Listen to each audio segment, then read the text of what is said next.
Welcome, everyone!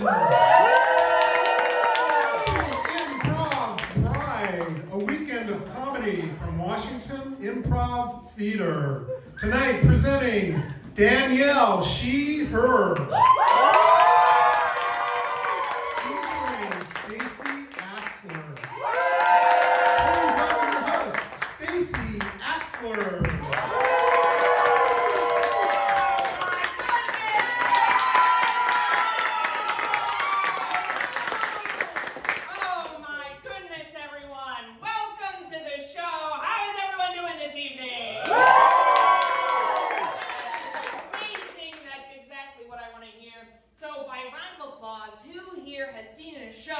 Washington Improv Theater before!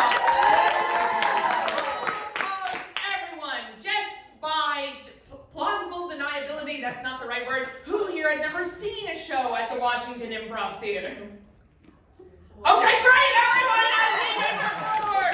You all know exactly what to do. That's amazing. That means I don't have to explain too much. This show, I'm not even overselling it. It's going to be the best show you've ever seen ever. I don't know how anything else you'll do in your life will ever come close to this. You're going to be able to tell your kids and grandkids, I was at Danielle, She, Her. I saw it and it blew my socks off. Everyone, you're in for probably the best 2 hours of entertainment ever. If only I could be where you all are sitting. I am very jealous. But before we begin with the main event, you will experience some wonderful comedy in the stand-up variety from me, your host, Stacey. Everyone, that is very kind of you. Thank you. Hello. Hi. Okay, greetings, salutations. My name is Stacey. For those of you who don't know me, I'm a very eccentric person. I've heard that all my life. I understand where people are coming from. Recently, one of my friends told me that I looked like someone who would own a lightsaber. All right, many of you can see it. Great, we're on the same page. And the only way I could respond was with the truth, so my friend told me that, and back to him I said, I can't believe you would underestimate me so severely. Because I own 3 lightsabers. Thank you. Yeah, you thought I stopped at 1, that's a rookie number. I just custom ordered a 4th. I don't know who here cares about this, if anyone, but the saber I just custom ordered, it's a play on the Darth Maul saber. So it has 2 stems coming off a centralized. All right, yes. Everyone hold up your lightsaber, imagine it. Oh yeah, I'm seeing it. Show it to your neighbor. Touch tips. Wonderful. Okay, very good. Sound effects. This is everything I've ever wanted. Oh, this is great. Oh man, if only I owned a home. Now then I'd have a whole lightsaber room. I'm sharing a 2-bedroom apartment with a stranger. I just have a lightsaber shelf. It's very inadequate. I have no space to do my movements. Besides for collecting lightsabers, I do have some wonderful hobbies. I'm excited to share those with you all today. My first favorite hobby is diagnosing myself with illnesses. I spend hours reading. Yep, all right, you as well in the purple? All the time. What is wrong this week, if you don't mind me asking you? Well, I've been having tightness in my calf, so I assume that I'm gonna lose my leg. Okay, good luck. You will fix this. Sorry, I didn't mean to spit anywhere. But you will fix this. But that's great. Like me and this person, we love diagnosing ourselves with illnesses. That's my first favorite hobby. I do that multiple times a week. My second favorite hobby is diagnosing everyone around me with illnesses. So first row, watch out. This could happen at any time. I've got a good radar for this. And then my third favorite hobby, and this is a spicy one, everyone. I love to diagnose my own doctors with illnesses. This one I like. Are there any doctors here? All right, great. Oh, wait, there is one. Oh, my God. May I ask you, what is your specialty, sir? You don't want to know. Oh, my God. Are you a real doctor? I do a lot of end-of-life care. Oh my God, I feel like this is a sign of what's going on. Right? Like, you're right, I shouldn't have cried. This is my big problem. I just want to know the unknown, and are those my Tic Tacs? It doesn't matter. Okay, you discombobulated me, Dr. Man. Okay, but this is good. Good, you know what, end of life care. I hoped you were going to say podiatrist, but end of life care is still good. Oh my God, we're going to get back on. Maybe you can help me with this, probably not. But I do have a medical problem, and I am going to discuss it with you all today. I'm a sleepwalker. Are there any other sleepwalkers here? Okay, great. That means you're all very healthy, and that makes me happy. I've been sleepwalking since I was 12. That's over 20 years of continuous sleepwalking. And over the years, people have asked me, Stacy, what's the worst thing you've ever done while sleepwalking? And I can definitively tell you the worst thing I've ever done happened 3 years ago. And I woke up and I was outside. Like, I wasn't just outside my apartment, I was outside the building, everyone. Like, realistically, I was going back to nature. And my very first thought when I woke up like that, and I was surrounded by trees, and I was in a bush, my very first thought was I kidnapped and then returned? And I was like, it is possible, everyone. The kidnappers just picked me up, carried me out, and said, you know what? Maybe anyone else, and then just deposited me there. But it's okay. I'm very fortunate. I'm able to see a doctor who is a specialist in sleep disorders. They gave me a sleep study that I had to do. And it's so funny, it's now in these little boxes, you can take them home, so you can do the sleep study right from your own bed. And when I returned the box to the doctor, he read the results, and he said, Miss Axler, I've got a funny story to tell you. And I responded with, ooh, I love humor, hit me with it. And he said this, everyone, he said, for an average of 15 minutes every night, you stop breathing. And I said, that must only be funny to you, because I value my life. And he said, it's fine, Miss Axler, this is okay. All you need to do is wear a CPAP machine. Now, everyone, I'm looking out at you all, and granted, I can't see many of you, but when I look out at many of you, I see a young, healthy, energetic, attractive crowd. Some of you might not even know what a CPAP machine is, so let me explain. A CPAP machine is a specialized device that you hook up to your face. It pumps oxygen into you when you're not able to breathe yourself. It also makes you look like an octopus. And everyone, this is a wonderful time for me to tell you one of my thoughts on life, which is that sexiness as a concept can be charted on a graph. So everyone, visualize a graph with me. The number 0 is here, and this is plus 100, and this is negative 100. All your life, you're either adding or losing points to your sexy graph. You can go as high as you want, but also you can go pretty low. In my 20s, I had an abundance of points on my graph because I was part of a very sought-after a cappella team. And that is real. We were called Acapocalypse. We won awards. And unfortunately, now in my 20s, or 30, oh my God, I wish I was in my 20s. That was a Freudian slip. Dr. Man, you could help me with that, I bet. But now that I'm in my 30s, point-wise, I'm hovering around negative 45. And I can chart all these negative points back to a very poor decision I made a few years ago when I decided to learn the language known as Elvish. And you know what the problem is right here? It's that no one here doubts I know Elvish. And that hurts my feelings, everyone, because you can wear a CPAP machine. There's nothing wrong with it. It will definitively save your life. Or you could learn Elvish. That, too, might even save your life one day if you think about it the way that I do. But you can't be an Elvish speaker who wears a CPAP machine. You can't lose that many points. So I told my doctor, I was like, thank you so much for these recommendations. I would rather just stop breathing.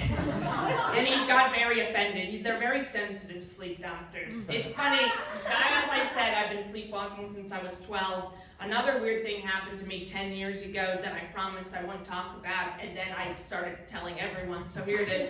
10 years ago, I grew up in Silver Spring, Maryland, and I live there now, but when I returned to Silver Spring, Maryland, I was like, I had no idea how expensive everything was. So I realized I needed to move into a home with many other people living in it. And you're probably saying, wow, I hope you told them about the sleepwalking thing. And I might be a sleepwalker, but I'm also someone who has hope. And I was like, I hope I never have to discuss this with them. So, ipso facto, didn't bring it up. And one day, things were going fine. And then one day, one of my roommates came home, and she had just been to the grocery store, and she was unloading all these groceries, including she had a very large melon. And she cut the melon up into little pieces, and she put it in a Tupperware and put it in the refrigerator, and then she went up to bed. And then a few hours later, I went up to my room, and I went to bed. And in the morning, I woke up because she's knocking on my door, and she's shouting at me, and what she's shouting is, "Stacy, where is my watermelon?" Now everyone, we need to pause. Who here has seen the movie The Godfather from 1972? Okay, 1, 2, 3, 4, a few of you. If you haven't, it's a classic, and you really need to get on this. But light spoilies, everyone. That's how I say spoilers. I call them spoilies. Light spoilies. There is a character in this movie who really likes his horse. And the movie's about the mob. If you didn't know it, it's about the mob. And they try to intimidate this man.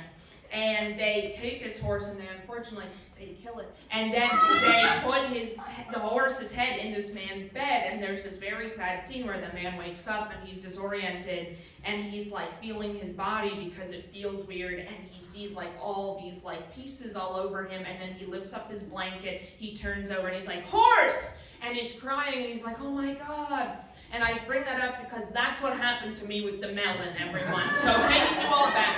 I'm in bed, I wake up, my roommate's knocking on my door, and she's like, "Where's my melon?" And then I roll over in bed, I lift up my blanket, melon! Melon is everywhere! I'm covered in juice, I'm sticky.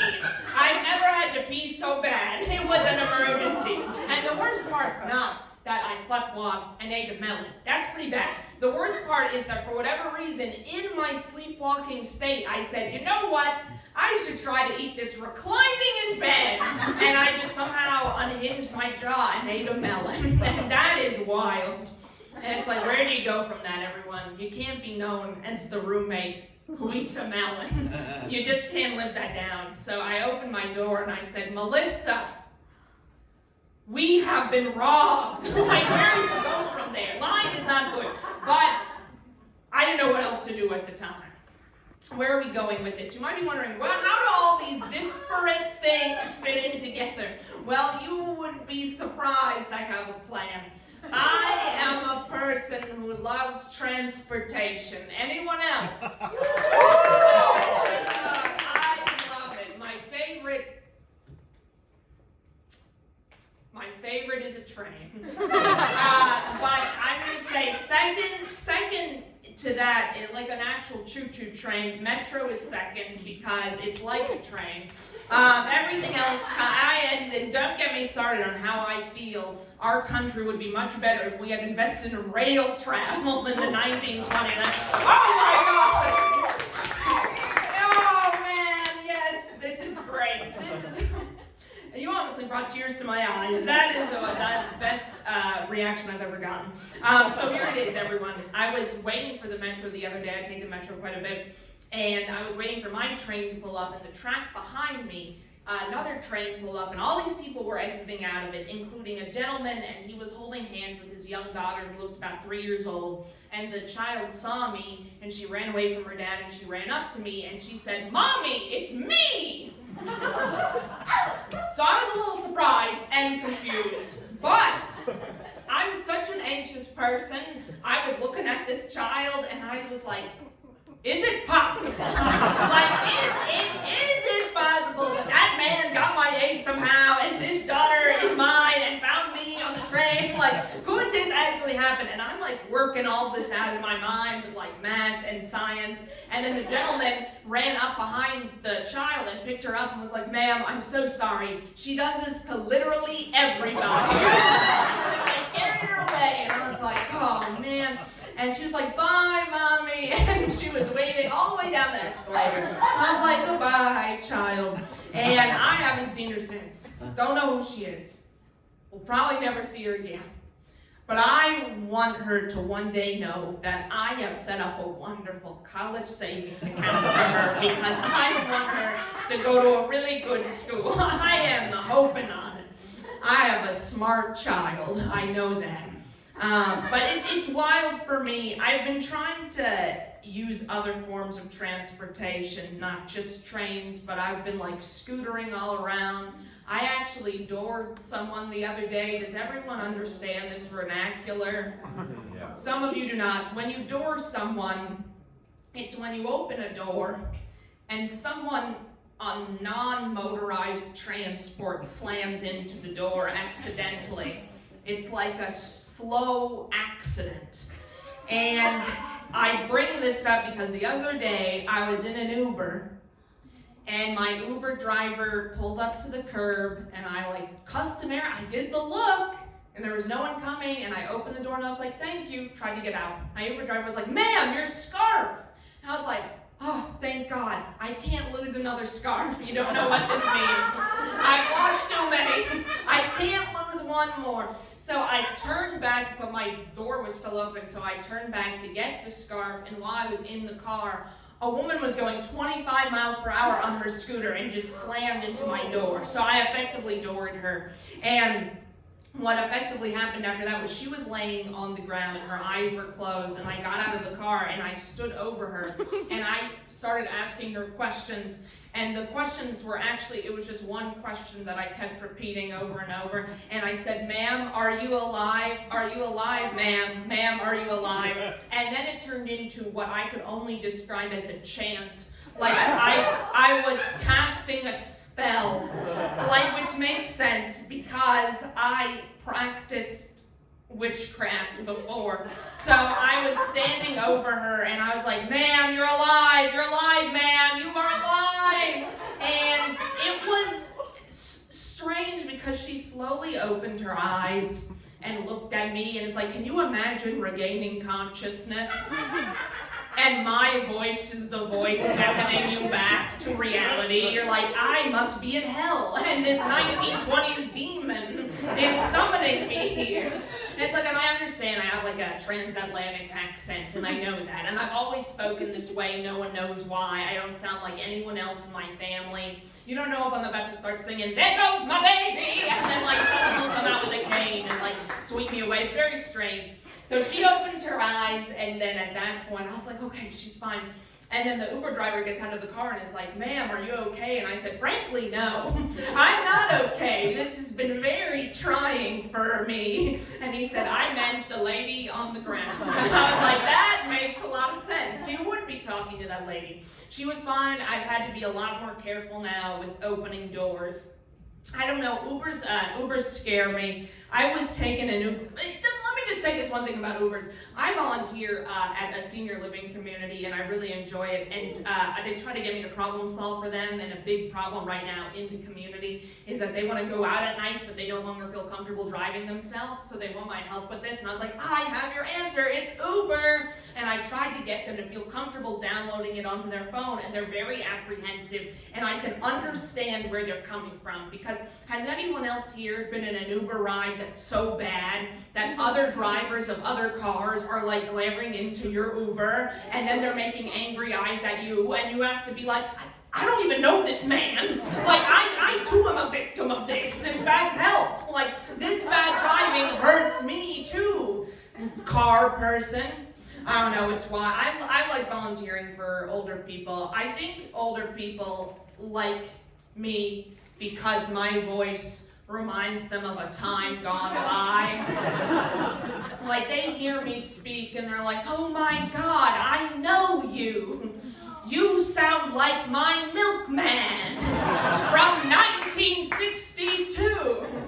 It's crazy how many times they've like made those connections. I've also had someone say that I sounded like a survivor from the Titanic, which is great because I love talking about the Titanic. It's another one of my niche interests. And that's also transportation. See everyone? It all loops back. Spurtation. I'm going to end with this because my time is running short, and that is that, speaking of Uber, I'll tell you one more story about Uber. My favorite thing about Ubers is when I get into an Uber at the end of a day, and it's a silent Uber. There's no words exchanged. It's like, are we being kidnapped? Who cares? I just like the silence. And I was in an Uber the other day that I thought was going to be silent, and 15 minutes into the trip, the gentleman who was driving said, "How are you doing today, ma'am?" And I said, I'm fine. Thank you. How are you? And in my mind, I said, I am winning this conversation. Like, I just said everything I'm supposed to say back to another human. And then he responded with, "Oh, I'm not good." And I said, all right, I'm going to have to fix this man.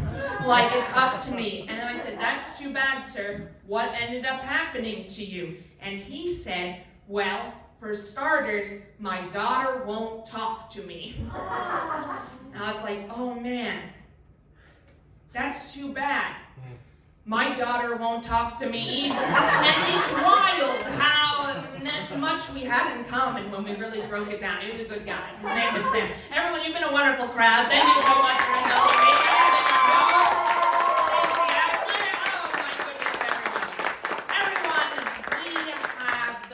Amazing treat for you all today. The main act, so to speak, the main event, the thing you all paid your money and bought a ticket for. It's about to happen right now before your very eyes. I just need to say just a few words about this show before it begins. This show is one of the best shows I've ever seen. The person who created this show is one of the best people I've ever met. She is amazing. She is a friend to all. I can't speak enough wonderful things about her because she's amazing, and I know after this show you are going to love her as much as I do and feel the same feelings that I feel. And with that said, you are about to be dazzled and amazed by the comedy stylings of this performer in this iteration of the most wonderful show.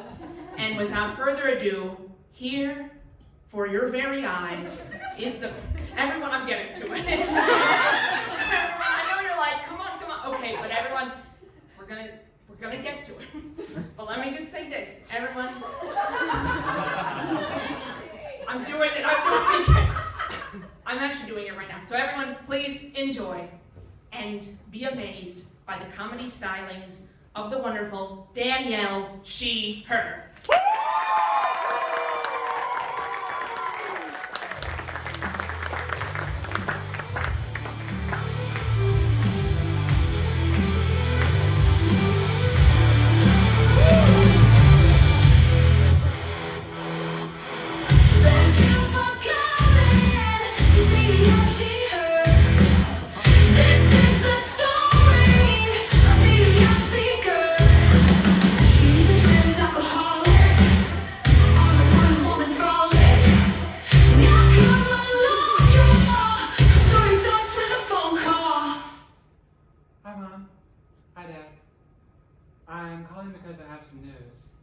And this is gonna come as a complete shock, but I'm an alcoholic. It feels so good to finally tell you that.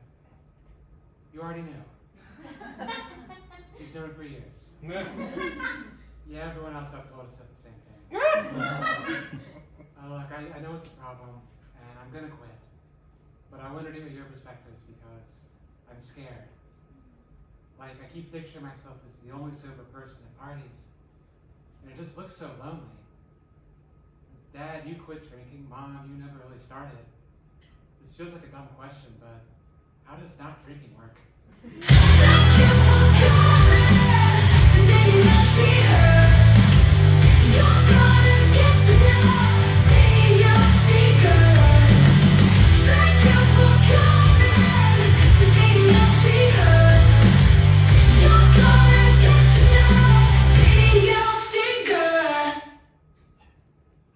Jason, congrats on this new house.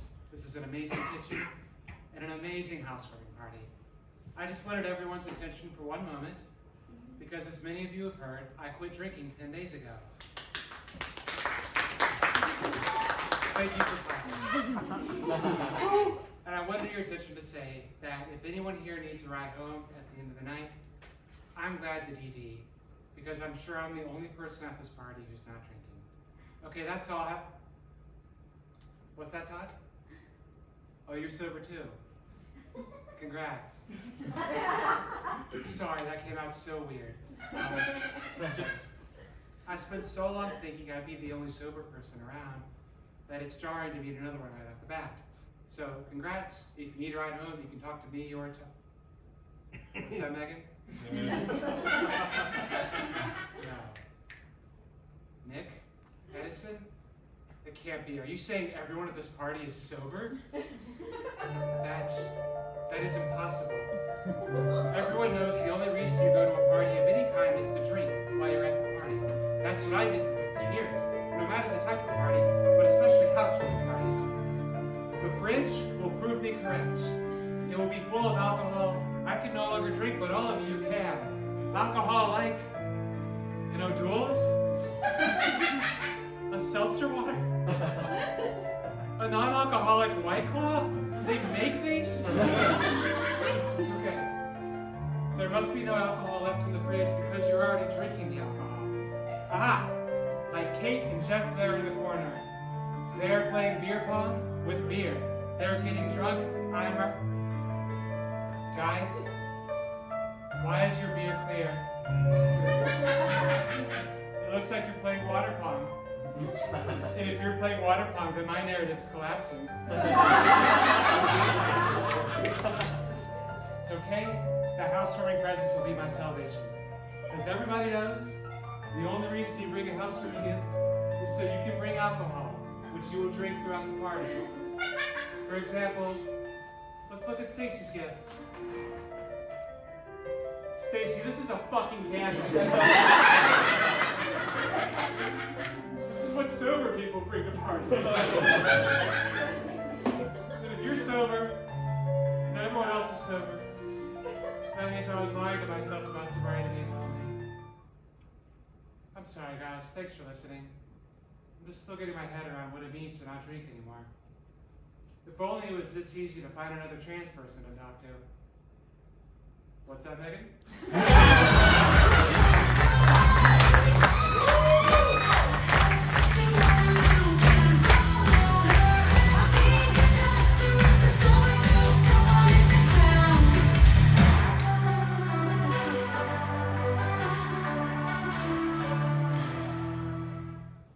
For many sober people, the hardest part of quitting the substance is all the mental and physical changes you have to go through as the addiction leaves your life.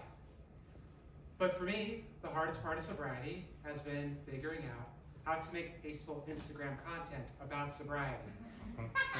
For example, this is a post I made when I turned 3 years sober. Thank you for clapping. And these are the 60 photos I took before I found one that I liked. Inspired by this struggle, I decided to embark upon a research project into sober Instagram to see what makes this type of content work. I'm here to present my findings to you, namely that there are 3 chief types of content on sober Instagram. We're going to start with one you've probably seen before. This is the sober anniversary post. These typically consist of a picture of a person with a little caption saying how long they've been sober. For example, Barrett here has been sober for 1 year. Sam, 5 years and counting. And here's me at 18 minutes. As you can see, I'm very grumpy. And because the early days of sobriety are hard, the second type of content exists. These are inspirational quotes, meant to keep you going when times are difficult. That's usually a pithy slogan that's memorable but meaningful. For example, being sober is being alive, and recovery is about progress, not perfection. I wanted to know what made these so effective, and to do that, I decided to write my own. I started with this.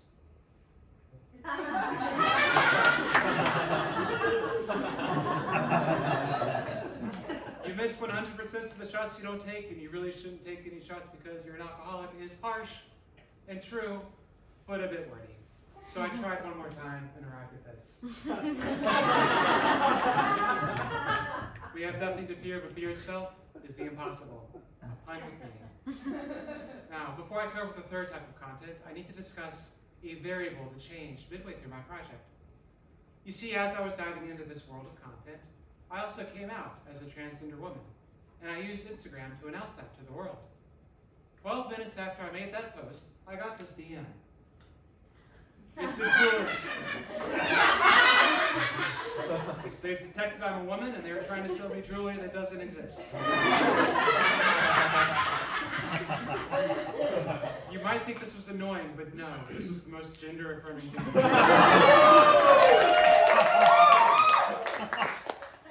now I come to the third and final type of content on sober Instagram. These are the before and after photos. That is, before sobriety and after. Before usually looks pretty rough, after usually looks much better. For example, here's mine. On your left is my before. Note the dead eyes, the bloated face, the bad lighting I used to hide myself. In the after, I'm alert, relieved, vibrant. The only conclusion that one can come to from such evidence is that I got so fucking sober, I turned into a happy woman.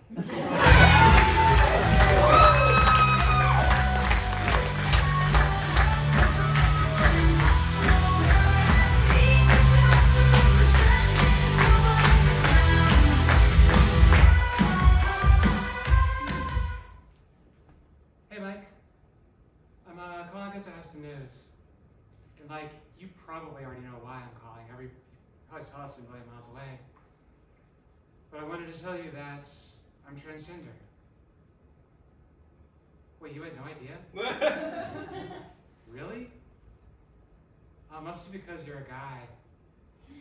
Every woman I've come out to has said, oh, you're trans? Yeah, that makes sense. Look, I wanted to talk to you in particular, because I'm going to transition, but I'm worried about how the world's going to react to the new me and how I learn to be that new me. Your perspective is so valuable because you're so authentic. You're always true to yourself. You always say what's on your mind.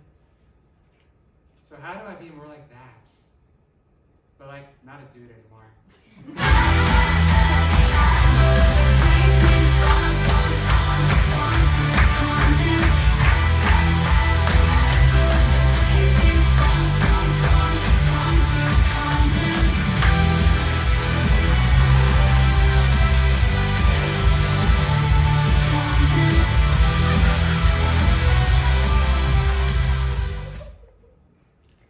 Hi, this is my first time at your transgender support group.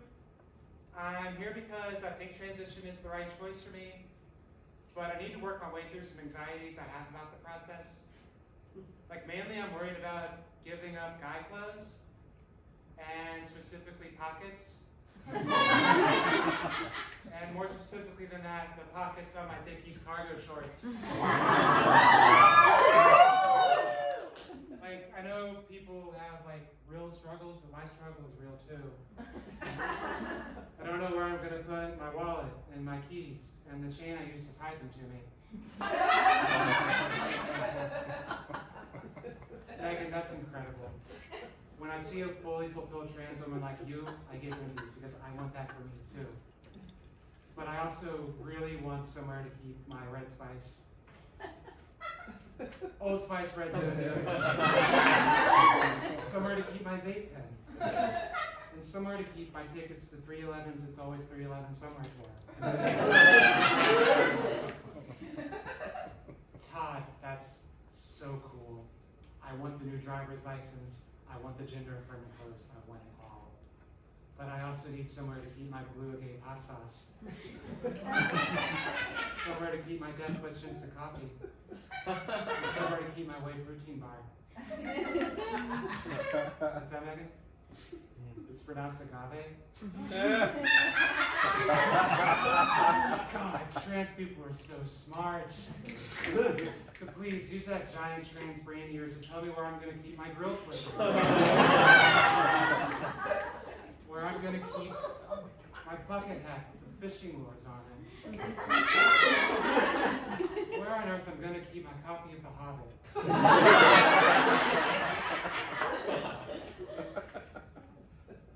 What's that? Put it all in a purse? Yeah, you're right. This will all fit in a purse, won't it? Huh. That's really great advice. That was what I was hoping to get out of tonight. Thank you.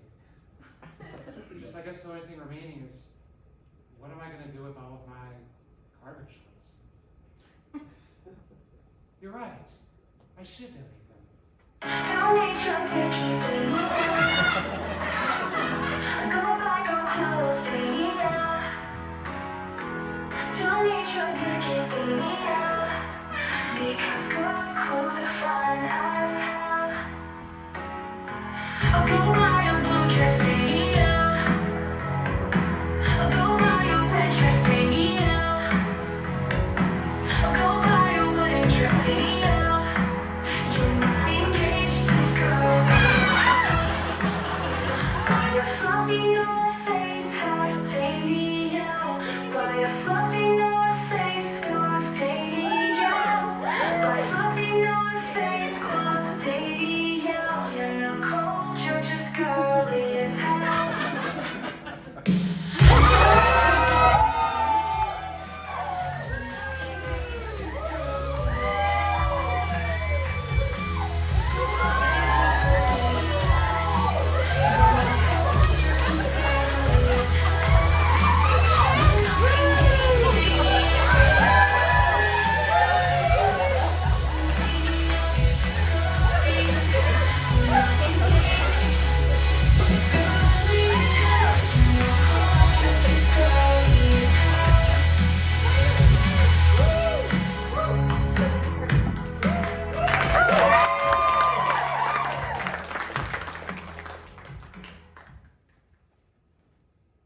Hi, I've got a few moments for questions. We'll start with you, please.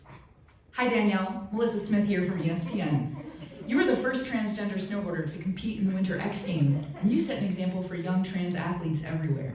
Just on a personal note, my niece is transgender and has your poster on their wall. Your performance today was inspiring. How does it feel to be, well, a hero? It sucks, Melissa. I came in last.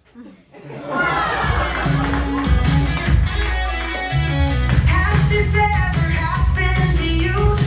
Were you born a Billy but wanna be a Britney? Well, Big Pharma has great news. You just need hormone replacement therapy. Hi, everyone. I'm Danielle Steger, here today on behalf of Big Pharma. Like many people, I suffer from gender dysphoria, which means I was born a grumpy guy, but I really wish to be a happy gal. Thanks to Big Pharma, I found the answer. Hormone replacement therapy. That means I take estrogen to feminize my body. It comes in 3 convenient delivery methods: injections, patches, and pills. And I'm here to tell you about my experiences with each one, so that you can decide which method is right for you. Now, when I first began transition, I was facing a lot of imposter syndrome. I wasn't sure if I was really trans. I was asking myself questions like, what if I'm not transgender? What if I'm just like bisexual or something? And so I chose injections, thinking that only a real trans woman would stab herself for the sake of getting broader hips. The injections come in that handy needle, and it goes right into your thigh muscle. The first 2 times I did it, everything went great. The 3rd time I did it, I hit a vein. My leg burst like a party popper. No more imposter syndrome. Thanks, Big Pharma. When the bleeding stopped, I decided perhaps a gentler method was for me instead, which is why next I tried the patches. They're much less aggressive. They just go on your skin, and they come with these simple instructions. That's page 1 of 7. But don't worry, I didn't read it. Because as we all know, women can't read.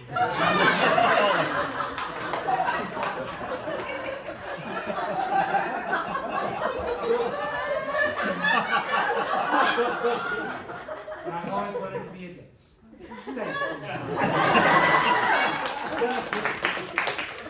While these patches are very convenient, for me, sadly, they were not very effective.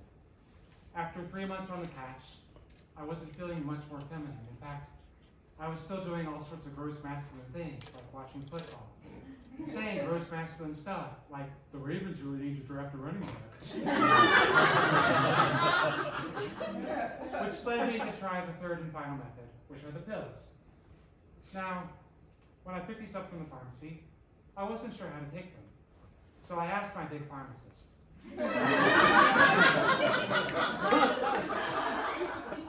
And he said, some people swallow them like any other pill. Some people like to put them under the tongue, let them dissolve. But it doesn't really matter. Any method works. Any method works. So I snort mine.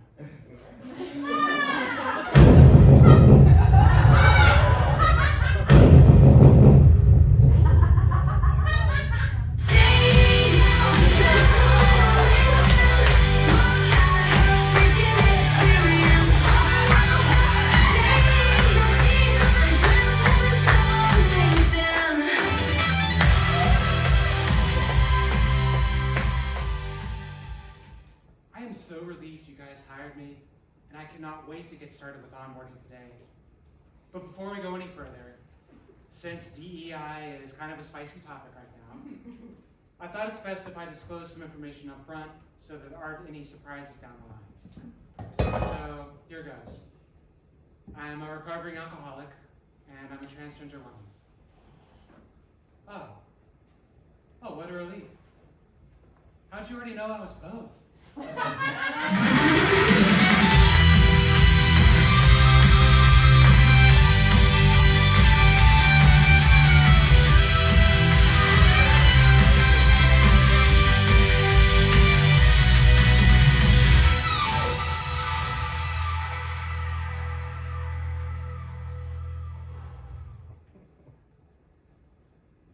Hey, Pablo. It's so good to see you. How have you been? I know it's been forever since I set foot in your liquor store, but I was in the neighborhood, and I thought it was best if I finally came by and said, I apologize for ghosting you all those years ago. It kind of seems like you don't remember me. I used to come in here 4 days a week to buy beer. I did that for like 7 years. And then on May 7th, 2021, I quit drinking, and I never came back in here again, and I never said goodbye. Surely you've been thinking about me this whole time. Oh, I see it. I get it. You're giving me the silent treatment because you're mad that I ghosted you. That's valid. However, I wanted to just let you know that I only ghosted because I was scared of coming back into any of the old places from my old drunk life. I thought I might relapse. I don't think I'll ever be strong enough to go back into a Buffalo Wild Wings. You still don't remember me? I don't understand. We spent so much of our lives together. Like, I remember when you bought that TV behind the register so you could watch the Ravens. You bought it exclusively with money I spent on Miller Lite in here. I remember when you started stocking those dogfish heads, and I picked one up, and I brought it to the counter, and I didn't realize it was $24 until you rang me up. And I bought it anyway because I didn't want to disappoint you. And I remember when I knocked over all of your Fireball airplane bottles on accident. And I got so flustered, and you just looked at me and said, "Shh, it's okay. Nobody buys those but you."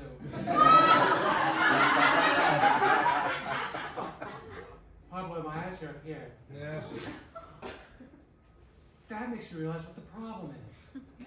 You don't recognize me because I'm a woman now. Oh, I know how to fix this. The Ravens really need to draft a running back. You recognize me now. Great.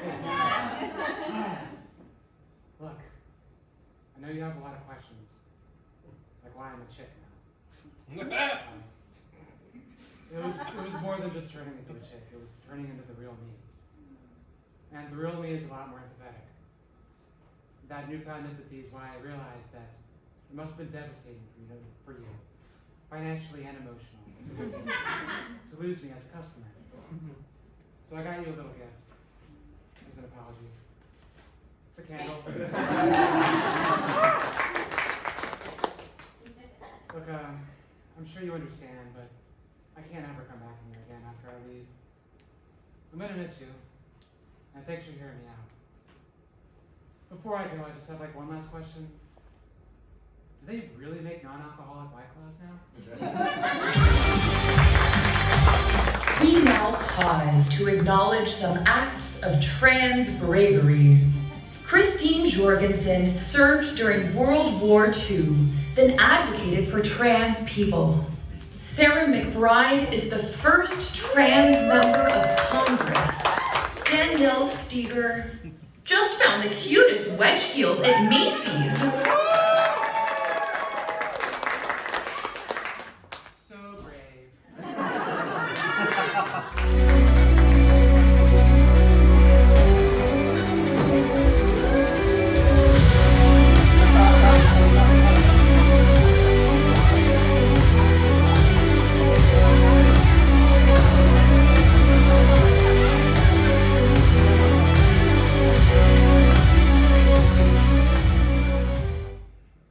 Intersectionality is a framework that looks at how different parts of a person's identity interact with each other.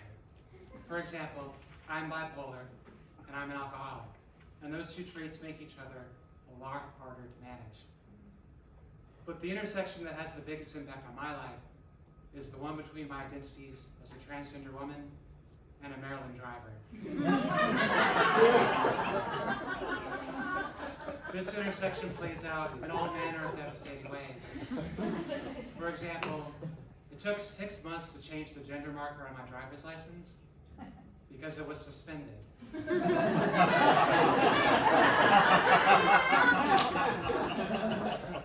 Society expects me to choose from all sorts of binaries that I don't believe in. Binaries like man, woman, mother, career woman. Left turn signal, right turn signal. I choose both and I choose neither. Insurance is a continuous struggle for people in my position. Aetna will not cover gender-affirming surgeries. Neither will Geico. And religion has been no source of help for me whatsoever. I asked Jesus to take the wheel, and he looked out at me and said, "In Rockville? You're on your own, sis." Faced with this interlocking web of injustices, I looked inward, and I realized I had a choice between two paths. Down one path, I would go back in the closet, go back to pretending to be a male driver from Northern Virginia.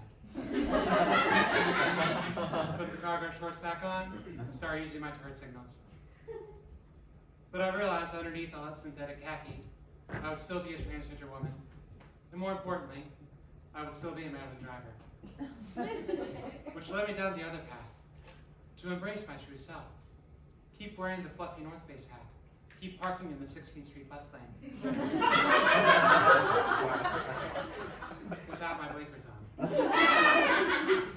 So if you see me there, and you decide to call the cops on me, I say, go ahead. Do it. I'm not going back. And when they get here, you realize why I don't care. You're going to see the letters MD on their license plates and the words Montgomery County on their doors. And you're going to realize that they're not here to help you. Because they're all Maryland drivers too.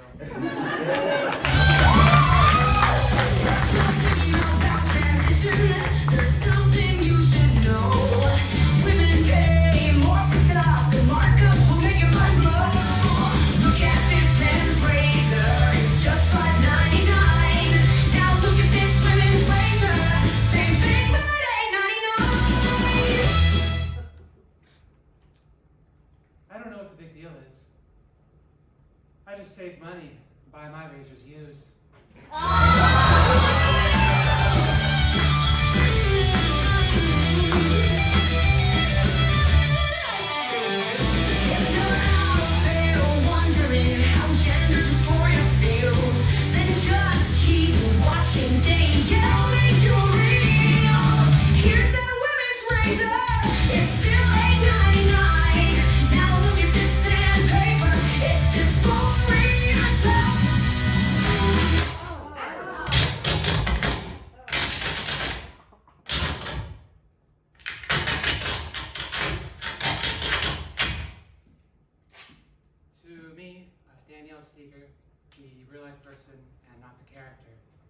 Gender dysphoria has always felt like part of my heart is a razor and part of it's sandpaper, and they're scraping against each other. Starting when I was 4 years old, every time I saw a woman I wanted to look like or a dress I wanted to wear, I'd hear that scrape, saying no. I was lucky to have amazing parents, however. That's me with them. I came out to them when I was 13. I told them that I'd been trying on mom's clothes, and I felt really guilty and confused about it. Their response was unconditional support. My mom bought me gender-affirming clothes of my own. My dad waited a couple of weeks to bring it up, but one night he pulled the car over, and he looked at me and said, "I want you to know that I love you, no matter what." And I said, "Thanks, Dad. I love you too. We're going to be late for Boy Scouts." Though they supported me, they were also scared for me. One of the last things I remember my mom saying is, "I'm scared of what the world is going to do to you." And the world did some scary things. About a year after I came out, my dad died. He was an alcoholic, he got sober briefly, but then lung cancer killed him. 2 years after that, my mom died too, from a heart and lung condition. I was an orphan at 16, and I told myself that my secret kills people. Went back in the closet, and I started drinking. I did my heaviest drinking with a dear friend named Mike Richmond. That's us growing out. I'm the one in the fucking cargo shorts. But this was more than drinking buddy and drinking buddy. This was the kind of friendship where both sides looked up to each other. We could tell each other how terrified of life's events we were, and we also could hype each other up relentlessly. I can still hear his voice in my head saying, "You got this." He never got to tell me those words as Danielle, because our substance abuse got worse over the years. And on Thanksgiving 2020, he passed away from an overdose. His death put so much grief in me that I could not get drunk enough anymore to drown it all out. So I quit on May 7th, 2021. Gender dysphoria was still with me though, and it was getting a lot worse. During a particularly awful bout of it, I found an app that will take a photo of a person and interpret them as the opposite gender using AI. I used that on a photo of the old male me, and it showed me a picture of what it thought I would look like as a woman. And the image broke my heart, because I saw the person I wanted to be, and I was so terrified of trying to become her. My mind collapsed. I started panicking. I stopped sleeping. I've been through being an orphan and an addict. This felt scarier than either of those. After a few days, a friend's mom noticed that something was wrong, and she asked me to come stay the night in her guest bedroom. I did, and I laid there in bed, and she came and sat next to me. And I waited there in silence for 20 excruciating minutes, because I was determined not to tell her my secret, until she said one word with a question mark after it. "So?" I broke. I told her everything. Her and my community, they accepted me and rebuilt me. But I was still really scared of transitioning, and I wanted her to know that it would be worth it. So I went to a woman who does makeovers and photo shoots for people who are exploring their gender. I told her, "I want you to show me what's possible if I decide to go through a transition." And she showed me this. This image is from that night. That is the first time I ever looked at myself and liked what I saw. And that is gender euphoria, when the scraping stops. Since that night, I've had many more euphoric moments, like seeing the name Danielle on my Maryland driver's license, buying girly clothes, and hearing she and her when people talk about me. I wish I could share those moments with Mike and my parents, but the phone calls that happened in this show only happened in this show. I never got to talk to my parents about recovery, and I never got to talk to Mike as Danielle. If I still could, I would tell them that our fears didn't come true. Sobriety did not ruin me. It made me more connected and present with everyone I care about. And transition did not ruin me either. It has been hard, and it has been expensive, but it has also been thrilling and necessary, because it has let me become me. And as for my greatest fear, that one didn't come true either. Because I don't miss having pockets at all.